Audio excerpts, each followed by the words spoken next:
कहानी की शुरुआत में हम अमेरिका के न्यूयॉर्क शहर को देखते हैं, जो पूरी तरह से वीरान हो चुका है। एक वक्त था कि न्यूयॉर्क शहर अपनी जगमगाती हुई रोशनियों के लिए जाना जाता था, लेकिन आज यह शहर पूरी तरह से एक खौफनाक सन्नाटे में डूबा हुआ है। चारों तरफ लावारिस गाड़ियां बिखरी पड़ी हैं, बिल्डिंग्स सुनसान खड़ी हैं और दूर दूर तक इंसान का नामो निशान तक नहीं दिख रहा। तो आखिर सवाल आता है कि क्या इस शहर के सभी लोग मर गए हैं, या फिर इस शहर में कोई ऐसी खतरनाक चीज घूम रही है जिसके डर से कोई भी इंसान बाहर नहीं निकल रहा। और इस सवाल का जवाब देने के लिए तभी हम शहर के बीचों बीच एक रेड कलर की कार को देखते हैं, जिसे इस फिल्म का हीरो रॉबर्ट फुल स्पीड से शहर की वीरान सड़क पर भगा रहा होता है। और रॉबर्ट के साथ वाली सीट पर उसका कुत्ता भी होता है, जिसका नाम सैम है। दरअसल ये दोनों शिकार की तलाश में होते हैं और तभी उन्हें सामने एक हिरणों का झुंड दिखाई देता है, जिसे देखकर रॉबर्ट उनके पीछे कार लगा देता है और हिरणों पर गोलियां चलाता है। लेकिन रॉबर्ट की एक गोली भी किसी हिरण को नहीं लगती और कुछ दूर आगे आने के बाद रॉबर्ट कार रोक देता है, क्योंकि सामने का रास्ता लावारिस गाड़ियों से ब्लॉक था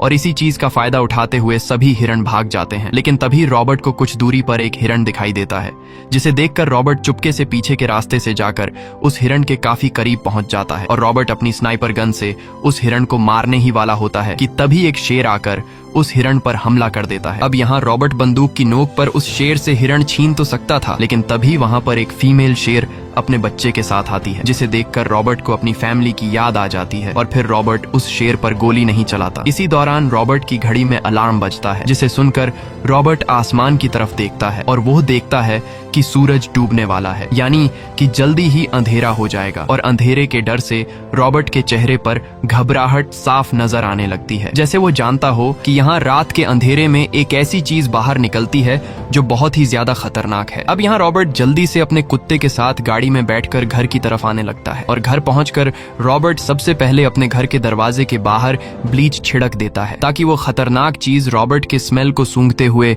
उसके घर तक न पहुंच सके। अब अंधेरा होने से पहले रॉबर्ट जल्दी से अपने घर के सभी खिड़की दरवाजे बंद कर देता है और घर की सभी लाइट्स को बंद करके पूरे घर में अंधेरा कर देता है। जिसके बाद रॉबर्ट अपने कुत्ते के साथ चुपचाप बिना आवाज निकाले बाथ टब में सो जाता है और तभी घर के बाहर से काफी अजीब सी डरावनी आवाजें आने लगती हैं, जिसे सुनकर रॉबर्ट डर के मारे अपने मुंह पर हाथ रख देता है। तो आखिर वो क्या चीज है जिससे रॉबर्ट इतना ज्यादा डरा हुआ है और बाहर पूरा शहर वीरान हो गया है? दरअसल यहाँ जैसे ही रात का अंधेरा छा जाता है, तब बाहर की दुनिया इंसानों के रहने के लायक नहीं बचती, क्योंकि चारों तरफ खतरनाक ज़ॉम्बीज़ पूरे शहर में फैल जाते हैं और ये ज़ॉम्बी इंसानों को देखते ही मार डालते हैं। दरअसल इन ज़ॉम्बीज़ की शुरुआत आज से 3 साल पहले हुई, जहां इंसानों ने कैंसर की बीमारी के लिए एक ऐसा वायरस तैयार किया जिससे कैंसर की बीमारी तो ठीक नहीं हो पाई, लेकिन इस वायरस से इंसान इन्फेक्टेड होकर ज़ॉम्बीज़ में बदलने लगे और ये वायरस इतनी तेजी से फैलने लगा कि कुछ ही महीनों में इस वायरस ने दुनिया के 90% लोगों को इन्फेक्टेड कर दिया और वायरस से इन्फेक्टेड लोगों को डार्क सीकर्स कहा जाने लगा। और अब बस कुछ ही बचे कुचे लोग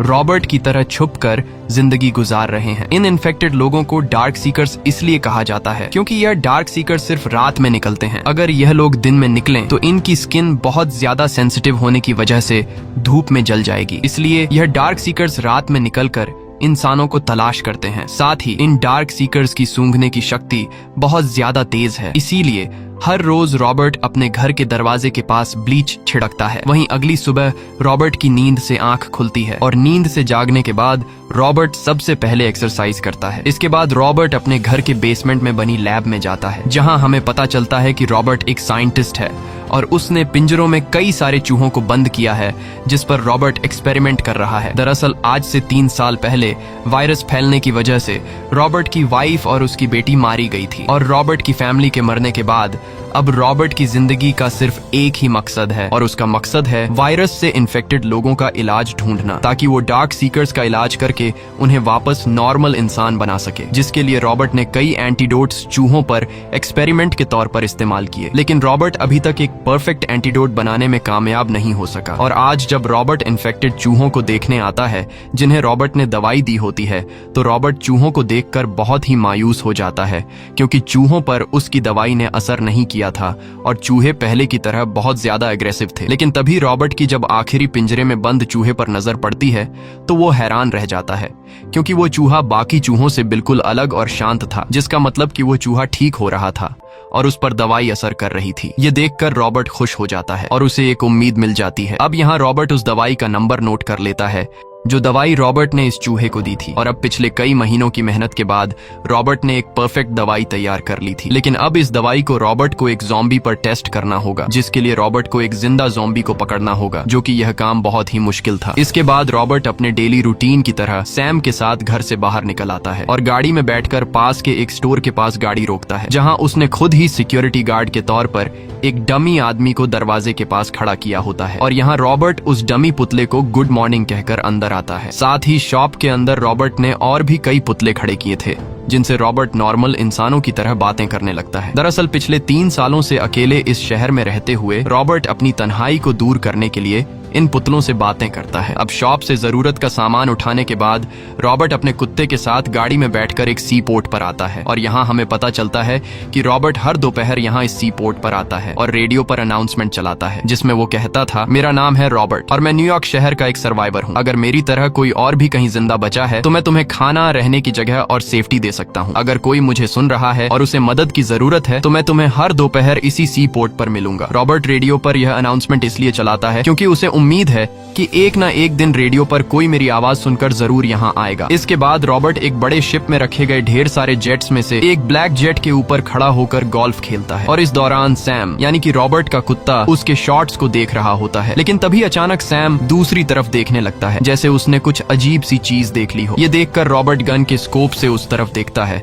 और वहाँ उसे एक हिरण दिखाई देता है। अब रॉबर्ट भी हर रोज सब्जी खाकर बोर हो गया होता है, इसलिए रॉबर्ट सैम के साथ उस हिरण का पीछा करने लगता है। लेकिन जैसे ही यह दोनों उस हिरण के करीब पहुंचते हैं तो वो हिरण इन्हें देख लेता है और इन्हें देखते ही वो हिरण भागने लगता है। तब यह दोनों भी हिरण का पीछा करने लगते हैं, लेकिन हिरण भागता हुआ एक बिल्डिंग के अंदर चला जाता है, जहां अंदर काला अंधेरा होता है और यहाँ सैम भी उस हिरण के पीछे बिल्डिंग के अंदर चला जाता है। ये देखकर रॉबर्ट परेशान हो गया, क्योंकि दिन के वक्त ऐसी अंधेरी जगहों में डार्क सीकर्स हो सकते थे। और अब सैम को वापस लाने के लिए रॉबर्ट न चाहते हुए डरा सहमा बिल्डिंग के अंदर चला जाता है। अंदर एकदम काला अंधेरा होता है, इसलिए रॉबर्ट अपने राइफल की टॉर्च ऑन कर देता है, जिसके बाद वो सैम को ढूंढने लगता है। और यहाँ अंदर रॉबर्ट को काफी अजीब सी आवाजें सुनाई देने लगती हैं, लेकिन रॉबर्ट जैसे तैसे हिम्मत जुटाकर सैम को ढूंढने लगता है। और कुछ दूर आगे जाने के बाद उसे सामने एक मरे हुए जानवर का मुंह दिखाई देता है, जिसे देखकर रॉबर्ट मायूस हो जाता है, क्योंकि उसे लगा कि सैम मारा जा चुका है। लेकिन जैसे ही वो कुछ और आगे बढ़ता है तो यहाँ रॉबर्ट को पता चलता है कि ये सैम नहीं बल्कि वो हिरण है जिसका हम पीछा कर रहे थे। अब यहाँ रॉबर्ट फिर से सैम को ढूंढने लगता है और जैसे ही वह सामने की तरफ टॉर्च ऑन करता है तो सामने का नजारा देखकर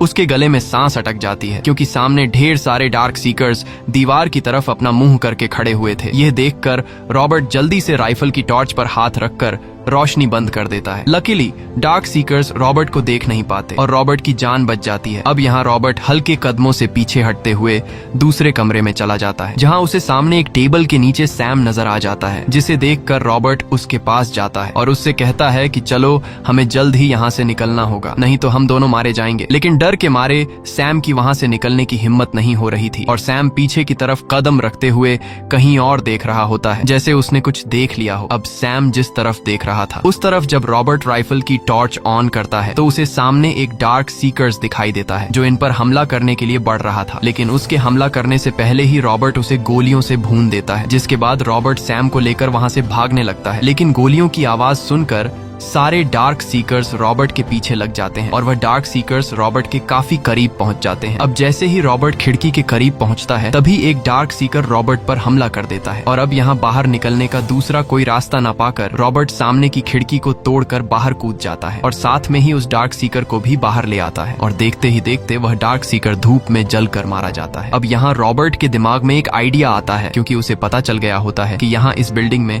और भी कई सारे डार्क सीकर्स छिपे हुए हैं और रॉबर्ट को अपनी बनाई हुई दवाई को डार्क सीकर पर एक्सपेरिमेंट करने के लिए एक जिंदा डार्क सीकर की जरूरत थी। इसलिए रॉबर्ट यहाँ से जाने के बजाय बिल्डिंग के अंदर मौजूद डार्क सीकर्स के लिए जाल बिछाने लगता है और वो बिल्डिंग के दरवाजे के पास एक फंदा लगाकर रस्सी को एक ट्रक के साथ बांध लेता है। साथ ही रॉबर्ट कुछ देर पहले खिड़की से गिरे हुए डार्क सीकर की बॉडी को भी वहीं फंदे के पास रख देता है। इसके बाद रॉबर्ट अपनी बॉडी से खून निकालकर उस खून के सैंपल को फंदे में रखकर तोड़ देता है, ताकि जैसे ही कोई डार्क सीकर खून सूंघते हुए जाल के पास आए तो वो डार्क सीकर इस जाल में फंस जाए। और होता भी ऐसा ही है। तभी एक डार्क सीकर काले कपड़े में लिपटकर उस ट्रैप में फंस फंस जाता है। अब ज़ॉम्बी को फंसा हुआ देखकर रॉबर्ट काफी खुश हो जाता है, लेकिन तभी बिल्डिंग के अंदर से एक दूसरा डार्क सीकर बाहर निकलता है और वो रॉबर्ट पर जोर से चिल्लाने लगता है। लेकिन धूप में उसकी स्किन जलने की वजह से वो अपने साथी को बचा नहीं पाता और वापस बिल्डिंग में जाने लगता है। लेकिन वापस जाते हुए डार्क सीकर रॉबर्ट को काफी गुस्से से देख रहा होता है और यहाँ हमें पता चलता है कि यह डार्क सीकर बाकी ज़ॉम्बीज का लीडर है। अब यहाँ रॉबर्ट को भी समझ नहीं आता कि यह डार्क सीकर इतना ज्यादा गुस्सा क्यों हुआ, लेकिन जब वो जाल में फंसे हुए डार्क सीकर को बेहोश करके अपने घर लेकर आता है तो यहाँ रॉबर्ट को पता चलता है कि यह एक फीमेल डार्क सीकर है जिसकी बॉडी पर एक तितली का निशान बना हुआ है। और यह सब देखकर रॉबर्ट समझ जाता है कि वो डार्क सीकर्स का लीडर इसलिए इतना ज्यादा गुस्से में था क्योंकि यह फीमेल डार्क सीकर उसकी वाइफ है। अब यहाँ रॉबर्ट जिस दवाई से चूहा नॉर्मल हो गया था उस दवाई को इस फीमेल डार्क सीकर की बॉडी में इंजेक्ट कर देता है, लेकिन काफी देर तक इंतजार करने के बाद भी उस दवाई ने इस डार्क सीकर पर असर नहीं किया। ये देखकर रॉबर्ट बहुत ज्यादा मायूस हो जाता है और अगली सुबह रॉबर्ट एक बार फिर एक नई उम्मीद के साथ घर से बाहर निकल जाता है और दोपहर होते ही वह सी पोर्ट पर पहुंच जाता है जहां से वह हर रोज रेडियो पर अनाउंसमेंट चलाया करता था। लेकिन पिछले 3 सालों की तरह आज भी कोई इंसान सी पोर्ट पर नहीं आया और फिर रॉबर्ट अपनी गाड़ी में बैठकर घर की तरफ निकल पड़ता है। लेकिन जैसे ही वह सुपर स्टोर के करीब पहुंचता है तो वो गाड़ी से देखता है कि जिस पुतले को मैंने स्टोर के दरवाजे पर खड़ा किया था वो पुतला किसी ने सड़क के बीचों बीच रख दिया है। यह देखकर रॉबर्ट पूरी तरह से चौंक जाता है और उसे कुछ समझ नहीं आ रहा होता कि यह सब किसने किया। दरअसल पिछले 3 सालों से अकेले रहने की वजह से रॉबर्ट की दिमागी हालत भी अब थोड़ी सी बिगड़ गई थी, इसलिए वो गुस्से से पुतले पर चिल्लाने लगता है कि तुम बाहर क्यों आए, तुम्हें तो अंदर होना चाहिए था। जिसके बाद रॉबर्ट उस पुतले पर गोलियां चलाकर उसे नीचे गिरा देता है और उस पुतले से पानी निकलने लगता है। अब यहाँ रॉबर्ट जब उस पुतले को देखने के लिए उसके करीब जाता है तो रॉबर्ट को पता नहीं होता कि असल में यह उसके लिए बिछाया हुआ एक जाल है। और जैसे ही रॉबर्ट पानी के नीचे लगे ट्रैप पर पांव रखता है तभी एक जाल रॉबर्ट के पैरों को जकड़ लेता है। अब जब रॉबर्ट नीचे गिर रहा होता है तभी उसका सिर नीचे जोर से जमीन के साथ लगता है जिससे रॉबर्ट बेहोश हो जाता है और रॉबर्ट रस्सी से ऊपर लटक जाता है। यहाँ हम देखते हैं कि रॉबर्ट ने जिस तरह से उस फीमेल डार्क सीकर को जाल में फंसाया था ठीक उसी तरह रॉबर्ट भी जाल में लटक जाता है। अब यहाँ रॉबर्ट को लटके हुए शाम होने लगती है और तभी रात का अंधेरा होने से पहले रॉबर्ट की घड़ी में तेज अलार्म बजने लगता है जिसे सुनकर रॉबर्ट होश में आ जाता है और रॉबर्ट देखता है कि सूरज ढलने वाला है और अगर सूरज डूब गया तो वो डार्क सीकर्स रॉबर्ट को नोच नोच कर खा लेंगे। इसलिए रॉबर्ट जल्दी से अपनी जेब से चाकू निकालता है और जैसे तैसे करके उस रस्सी को काट लेता है जिससे वह लटका हुआ था, लेकिन नीचे गिरते हुए उसका अपना ही चाकू उसके पैर में घुस जाता है जिससे रॉबर्ट दर्द से चिल्ला उठता है। अब यहाँ रॉबर्ट का कुत्ता सैम सामने की बिल्डिंग की तरफ तेजी से भौंकने लगता है। यह देखकर रॉबर्ट समझ जाता है कि सामने टूटी हुई बिल्डिंग में डार्क सीकर्स अंधेरा होने का इंतजार कर रहे हैं। अब यहाँ रॉबर्ट हिम्मत जुटाकर घिसटते हुए पीछे अपने कार की तरफ जाने लगता है और तभी सामने की बिल्डिंग से डार्क सीकर्स का लीडर अपने 3 कुत्तों को रॉबर्ट के पीछे छोड़ देता है और ये 3 कुत्ते भी इन्फेक्टेड थे। अब यहाँ 3 कुत्ते रॉबर्ट को खाना तो चाहते थे, लेकिन सड़क पर अभी भी सूरज की किरणें होने की वजह से वह आगे नहीं बढ़ पाते क्योंकि सूरज की रोशनी उन कुत्तों की स्किन को जला रही थी। और जैसे ही सूरज पूरी तरह से ढल जाता है तो वह कुत्ते दौड़ते हुए सैम और रॉबर्ट पर हमला कर देते हैं। लेकिन यहाँ रॉबर्ट जल्दी से अपनी बंदूक निकालकर एक कुत्ते को मार डालता है, वहीं सैम भी दूसरे कुत्ते को खत्म कर देता है। लेकिन तभी आखिरी बचा हुआ कुत्ता रॉबर्ट पर हमला कर देता है और जैसे ही वो कुत्ता रॉबर्ट को काटने वाला होता है तभी सैम आकर उस इन्फेक्टेड कुत्ते पर हमला करके रॉबर्ट की जान बचा लेता है। और यहाँ रॉबर्ट मौके का फायदा उठाते हुए उस कुत्ते को शूट करके मार देता है। अब यहाँ रॉबर्ट जब सैम को देखने जाता है तो वो देखता है कि सैम बुरी तरह से घायल है और सैम को भी इन्फेक्टेड कुत्तों ने काट लिया है। इसके बाद रॉबर्ट सैम को अपने घर ले आता है और सैम को दवाई का इंजेक्शन दे देता है और फिर रॉबर्ट सैम को एक बच्चे की तरह गोद में लेकर उसके ठीक होने का इंतजार करता है। लेकिन देखते ही देखते सैम बहुत ज्यादा एग्रेसिव हो जाता है और जब रॉबर्ट सैम की आंख देखता है तो रॉबर्ट को पता चल जाता है कि अब जल्द ही सैम पूरी तरह से ज़ॉम्बी में बदलने वाला है और अब रॉबर्ट को सैम को मारना होगा। लेकिन रॉबर्ट सैम को नहीं मारना चाहता था क्योंकि सैम ने अपनी जान पर खेलकर रॉबर्ट को उन इन्फेक्टेड कुत्तों से बचा लिया था। लेकिन रॉबर्ट इस बात को समझ जाता है कि अगर मैंने सैम को नहीं मारा तो सैम जल्द ही पूरी तरह से ज़ॉम्बी में बदलकर मुझे मार डालेगा। इसलिए अब न चाहते हुए रॉबर्ट सैम के मुंह को अपने हाथों से दबाकर उसे मार डालता है। अब यहाँ रॉबर्ट पूरी तरह से टूट जाता है क्योंकि सैम को उसने बचपन से पाला था और इस शहर में सैम के अलावा उसका और कोई नहीं था और अब रॉबर्ट पूरी तरह से अकेला हो चुका था। अगले दिन रॉबर्ट जब अपनी गाड़ी में निकलता है तो वो अपने बगल वाले सीट में सैम को न पाकर गुस्से से पागल हो जाता है और बदले की आग में जलने लगता है। इसलिए रात होते ही वो सभी डार्क सीकर्स को मारने का प्लान बना लेता है और सी पोर्ट पर पहुंचकर वहां बैठ जाता है। अब रात को जब डार्क सीकर्स रॉबर्ट को सी पोर्ट पर बैठा हुआ देखते हैं तो सभी डार्क सीकर्स तेजी से रॉबर्ट की तरफ दौड़ने लगते हैं और यहाँ रॉबर्ट भी फुल स्पीड से गाड़ी चलाकर एक एक करके कई सारे ज़ॉम्बीज को उड़ा देता है। लेकिन ज़ॉम्बीज की तादाद कम नहीं हो रही थी और सभी ज़ॉम्बीज रॉबर्ट की गाड़ी को चारों तरफ से घेर लेते हैं, जिसके बाद यह लोग रॉबर्ट की गाड़ी को उल्टा पलट देते हैं और अब रॉबर्ट कुछ भी नहीं कर सकता था। साथ ही रॉबर्ट बुरी तरह से घायल भी हो गया था और तभी डार्क सीकर्स का लीडर गाड़ी के अंदर घुस जाता है और वो डार्क सीकर लीडर रॉबर्ट पर काफी गुस्सा होता है। अब जैसे ही वो डार्क सीकर रॉबर्ट को मारने वाला होता है तभी पीछे से एक बहुत ही तेज रोशनी चमकती है, जिसे देखकर सभी डार्क सीकर्स भाग जाते हैं। अब यहाँ एक लड़की रॉबर्ट को बेहोशी की हालत में गाड़ी से खींचकर बाहर निकाल लेती है और फिर रॉबर्ट को गाड़ी में बैठाकर उससे पूछती है कि तुम कहाँ रहते हो। तब यहाँ रॉबर्ट बुरी तरह से घायल होने की वजह से लड़खड़ाती हुई आवाज में उस लड़की को अपना एड्रेस बता देता है, लेकिन साथ ही रॉबर्ट उस लड़की से कहता है कि रात के वक्त मेरे घर की तरफ जाना ठीक नहीं, क्योंकि उन डार्क सीकर्स को मेरे घर का पता चल सकता है, इसलिए तुम सुबह होने का इंतजार करो। ये कहकर रॉबर्ट बेहोश हो जाता है और अगले दिन जब रॉबर्ट की आंख खुलती है तो वो खुद को अपने घर में पाता है। साथ ही वो देखता है कि किसी ने उसके जख्मों पर टांके भी लगा दिए हैं और तभी उसे किचन से किसी की आवाज आती है, जिसे सुनकर रॉबर्ट अपनी गन उठाकर किचन की तरफ जाता है और वहाँ रॉबर्ट एक लड़की और एक बच्चे को देखता है। ये वही लड़की होती है जिसने कल रात रॉबर्ट की जान बचाई। अब यहाँ रॉबर्ट उस लड़की से पूछता है कि तुम कौन हो और तुम दोनों यहाँ कैसे आए, जिस पर वो लड़की जवाब देती है कि मेरा नाम एना है और यह मेरा छोटा भाई ईथन है और हम दोनों रेडियो पर तुम्हारी अनाउंसमेंट सुनकर सी पोर्ट पर आए, लेकिन कल तुम वहाँ नहीं थे और फिर वहाँ सी पोर्ट पर हम तुम्हारा इंतजार करने लगे। अब यहाँ एना रॉबर्ट को बताती है कि हम यहाँ से वर्मोंट जाने वाले हैं। वो एक सेफ जगह है जहां मेरी और तुम्हारी तरह कई और सर्वाइवर्स मौजूद हैं। ये सुनकर रॉबर्ट कहता है कि तुम्हें गलत जानकारी मिली है, क्योंकि अब इस दुनिया में कोई भी सेफ जगह नहीं बची है। तब उन दोनों ने कहा कि मेरा यकीन करो, वर्मोंट की पहाड़ियों में सचमुच सर्वाइवर्स की एक बड़ी कॉलोनी मौजूद है और वहाँ के लोग वायरस से बचे हुए हैं, क्योंकि वो एक बर्फीली जगह है और ये वायरस ज्यादा ठंड को बर्दाश्त नहीं कर सकता, इसलिए हम लोगों को उस जगह पर जाना चाहिए। लेकिन रॉबर्ट एना की बात पर यकीन नहीं करता और कहता है कि मैं इस जगह को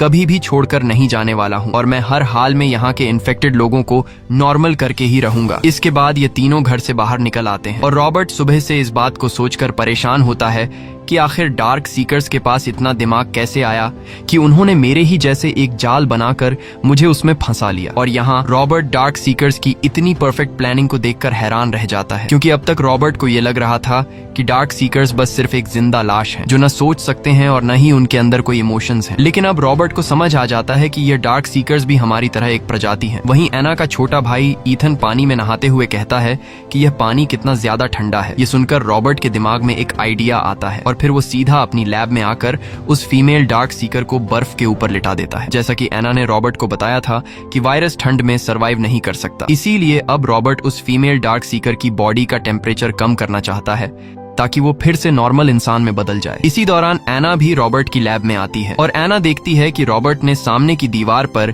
ढेर सारे डार्क सीकर्स की फोटोज लगाई हुई हैं। यह देखकर एना रॉबर्ट से पूछती है कि इन सब डार्क सीकर्स का क्या हुआ, जिस पर रॉबर्ट बताता है कि मैंने इन सबको अपनी दवाई टेस्ट करने के लिए पकड़ा था, लेकिन यह सब टेस्ट के दौरान मारे गए। ये सुनकर एना मायूस हो जाती है और अब जैसे ही शाम होती है तो रॉबर्ट हर रोज की तरह घर के सभी खिड़की दरवाजे बंद कर देता है। और यहाँ एक बार फिर एना रॉबर्ट से कहती है कि अगर तुम हमारे साथ उस बर्फीले इलाके में चले जाते तो अच्छा होता। ये सुनकर रॉबर्ट गुस्से से एना से पूछता है कि तुम कैसे कह सकती हो कि वहाँ कोई सर्वाइवर कॉलोनी मौजूद है, तुम्हें इस बारे में किसने बताया? यह सुनकर एना ने कहा कि यह जो कुछ भी हो रहा है ये सब ईश्वर की मर्जी से हो रहा है। अगर उस दिन मैं रेडियो ऑन करके तुम्हारी अनाउंसमेंट नहीं सुनती तो तुम अभी जिंदा नहीं होते। ये सब ईश्वर का बनाया हुआ खेल था, इसलिए ईश्वर भी चाहता है कि तुम हमारे साथ उस बर्फीली पहाड़ी वाली जगह पर चलो। लेकिन यह सब सुनकर रॉबर्ट बहुत ज्यादा गुस्से में आ गया। उसने एना से कहा कि कान खोल कर सुनो, इस दुनिया में न तो कोई ईश्वर है और न ही यह सब किसी ईश्वर ने किया है। ये इंसानों की गलती है। इंसानों ने कैंसर की बीमारी को ठीक करने की दवाई बनाई, लेकिन उस दवाई से इंसान कैंसर की बीमारी से ठीक होने के बजाय उल्टा इन्फेक्टेड होकर डार्क सीकर्स में बदलने लगे। और अब हमारा काम यह है कि हम इन्फेक्टेड लोगों को वापस नॉर्मल करें। अब जब यह दोनों बातें कर रहे होते हैं, तभी इन्हें बाहर से अजीब सी आवाजें सुनाई देती हैं, जिसे सुनकर रॉबर्ट एना से पूछता है कि कल जब तुम मुझे डार्क सीकर्स से बचाकर यहाँ लाई थी, क्या उस वक्त रात का टाइम था? जिस पर एना ने कहा, तुम्हारा बहुत ज्यादा खून बह रहा था, इसलिए मुझे रात में ही तुम्हें यहाँ लाना पड़ा। ये सुनकर रॉबर्ट एना पर गुस्सा हो जाता है, क्योंकि एना की वजह से अब उन डार्क सीकर्स को इनके ठिकाने का पता चल चुका है। अब यहाँ रॉबर्ट घर की एक छोटी खिड़की से बाहर झांक कर देखता है और उसे पता चलता है कि बाहर ढेर सारे डार्क सीकर्स इसके घर की तरफ बढ़ रहे हैं। यह देखकर रॉबर्ट एना को ऊपर वाले रूम में जाने को कहता है और खुद रॉबर्ट पहले से बाहर खतरे के लिए लगाई गई बड़ी बड़ी तेज फ्लैश लाइट्स को ऑन कर देता है, ताकि डार्क सीकर्स रोशनी को देखकर भाग जाए। लेकिन वो डार्क सीकर्स बड़ी चालाकी से एक इंसान की तरह दिमाग इस्तेमाल करते हुए उन सभी लाइट्स को गिराकर तोड़ देते हैं। अब जब लाइट से बात न बनी तो रॉबर्ट रिमोट कंट्रोल से घर के बाहर लगे बॉम्ब को ब्लास्ट कर देता है, जिसमें कई सारे डार्क सीकर्स मारे जाते हैं। लेकिन बॉम्ब ब्लास्ट की वजह से रॉबर्ट के घर के दरवाजे भी कमजोर हो गए और इस चीज का फायदा उठाते हुए एक डार्क सीकर रॉबर्ट के घर में घुस जाता है और रॉबर्ट पर हमला कर देता है। यहाँ वो डार्क सीकर रॉबर्ट को उठाकर दूर फेंक देता है, लेकिन तभी रॉबर्ट अपनी बंदूक उठाकर उस डार्क सीकर पर गोलियां चलाता है और बंदूक को देखते ही वो डार्क सीकर तेजी से दौड़ते हुए कमरे से बाहर निकल जाता है, जैसे उसे पता हो कि बंदूक कितनी खतरनाक चीज है। अब उस डार्क सीकर के बाहर निकलने के बाद रॉबर्ट ऊपर एना जिस रूम में होती है वहां जाता है और वहां रॉबर्ट देखता है कि एना और ईथन एक टेबल के नीचे छिपे हुए हैं, क्योंकि एक डार्क सीकर छत को तोड़कर कमरे के अंदर आ रहा है। अब यहाँ रॉबर्ट एना को बिल्कुल चुपचाप रहने को कहता है, पर तभी वो डार्क सीकर एना की आहट की आवाज सुन लेता है। अब जैसे ही वो डार्क सीकर एना को मारने के लिए जमीन पर आता है, तब रॉबर्ट उसे गोलियों से भून कर मार देता है और तभी रॉबर्ट को फिर से बाहर से तेज चिल्लाने की आवाज सुनाई देती है। अब जब रॉबर्ट दरवाजे के एक छोटे से सुराख से बाहर देखता है तो बाहर उसे ढेर सारे और डार्क सीकर्स दिखाई देते हैं। साथ ही रॉबर्ट को डार्क सीकर्स का लीडर भी नजर आता है, जिसकी वाइफ को रॉबर्ट ने बेसमेंट में एक्सपेरिमेंट के लिए कैद रखा है। और यहाँ डार्क सीकर का लीडर जोर से चिल्लाकर सभी डार्क सीकर्स को हमला करने का ऑर्डर देता है। अब डार्क सीकर्स की इतनी बड़ी तादाद को अपने घर की तरफ आता हुआ देखकर रॉबर्ट जल्दी से एना को अपने साथ बेसमेंट में बने लैब में ले जाता है और बेसमेंट में पहुंचते ही रॉबर्ट कुछ ऐसा देखता है जिससे वो पूरी तरह से शॉक हो जाता है। यहाँ रॉबर्ट देखता है कि उसका एक्सपेरिमेंट कामयाब हो गया है, क्योंकि सच में उस फीमेल डार्क सीकर की बॉडी को बर्फ के ऊपर रखने की वजह से उसकी बॉडी से वायरस का असर खत्म होने लगा था और अब वो फीमेल डार्क सीकर ठीक होने लगी थी। लेकिन तभी बेसमेंट के अंदर सारे डार्क सीकर्स घुस आते हैं। ये देखकर रॉबर्ट जल्दी से अपने चेंबर के शीशे का दरवाजा बंद कर देता है, लेकिन वो डार्क सीकर्स रुकने का नाम ही नहीं ले रहे थे और वो चेंबर के शीशे को टक्कर मार मार कर तोड़ने की कोशिश करते हैं। ये देखकर रॉबर्ट डार्क सीकर्स को समझाने की कोशिश करता है और उनसे कहता है कि मैंने वायरस का इलाज ढूंढ लिया है, मेरे पास वैक्सीन है जिससे मैं तुम लोगों को वापस नॉर्मल इंसान में बदल सकता हूँ। लेकिन वो डार्क सीकर्स रॉबर्ट की कोई बात नहीं सुनते और सामने लगे शीशे को तोड़ने की कोशिश करते हैं। अब तभी वहाँ पर डार्क सीकर्स का लीडर आता है और वो बाकी डार्क सीकर्स को साइड पर करके खुद शीशे के ग्लास को तोड़ने लगता है। ये देखकर रॉबर्ट और एना बहुत ज्यादा घबरा जाते हैं, क्योंकि अब शीशे का ग्लास कमजोर हो चुका था और अगर एक और टक्कर वो डार्क सीकर ग्लास को मार देता तो शीशा चकनाचूर हो जाता। अब शीशे में क्रैक्स को देखते हुए रॉबर्ट और एना समझ जाते हैं कि अब हमारी मौत पक्की है। लेकिन तभी वो डार्क सीकर शांत हो जाता है और वो अपने खून से शीशे पर तितली का निशान बना देता है। ये देखकर रॉबर्ट सोच में पड़ जाता है, क्योंकि उसे याद आता है कि ये तितली का निशान तो इस फीमेल डार्क सीकर की बॉडी पर मौजूद है, जिसे मैंने एक्सपेरिमेंट के लिए कैद रखा है। और अब रॉबर्ट समझ जाता है कि ये फीमेल डार्क सीकर सामने खड़े डार्क सीकर की वाइफ है और ये डार्क सीकर्स का लीडर हमें कुछ नहीं कहना चाहता, वो तो बस अपनी वाइफ को अपने साथ लेकर जाना चाहता है। ये सब समझ आते ही रॉबर्ट अपनी बंदूक नीचे कर देता है और उस फीमेल डार्क सीकर की बॉडी से सारे इक्विपमेंट निकाल देता है, जिससे वो फीमेल डार्क सीकर वापस डार्क सीकर में बदलने लगती है। इसके बाद रॉबर्ट ने एना से दरवाजा खोलने को कहा। ये सुनकर एना ने घबराकर रॉबर्ट से पूछा कि तुम पागल तो नहीं हो गए? अगर मैंने दरवाजा खोला तो ये डार्क सीकर्स हम सभी को मार डालेंगे। लेकिन रॉबर्ट कहता है कि ये डार्क सीकर्स हमें कुछ नहीं कहेंगे, जिस पर एना पूछती है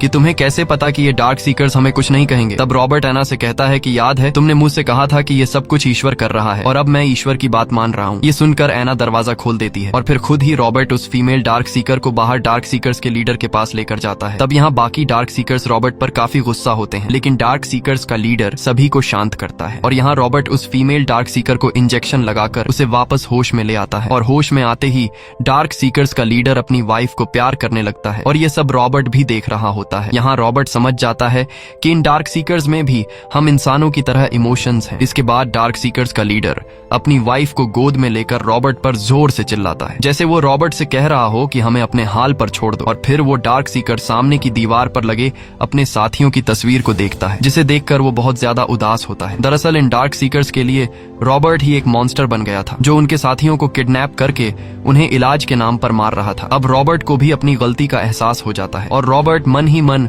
उन डार्क सीकर्स से माफी मांगता है, जिसके बाद डार्क सीकर्स रॉबर्ट को माफ करके उसे जिंदा छोड़कर चले जाते हैं। और अगले दिन हम देखते हैं कि रॉबर्ट एना और ईथन के साथ गाड़ी में बैठकर न्यूयॉर्क शहर को फाइनली छोड़ देता है और वर्मोंट के पहाड़ी इलाके की तरफ ये तीनों निकल पड़ते हैं। मूवी के आखिर में हम देखते हैं कि ये तीनों वर्मोंट के पहाड़ी इलाके में पहुंच जाते हैं, जहां सच में एक सर्वाइवर्स की कॉलोनी थी। इसी के साथ ये कहानी खत्म हो जाती है। अगर आपको ये वीडियो अच्छी लगी हो तो हमारे चैनल को सब्सक्राइब और वीडियो को लाइक जरूर कीजिएगा।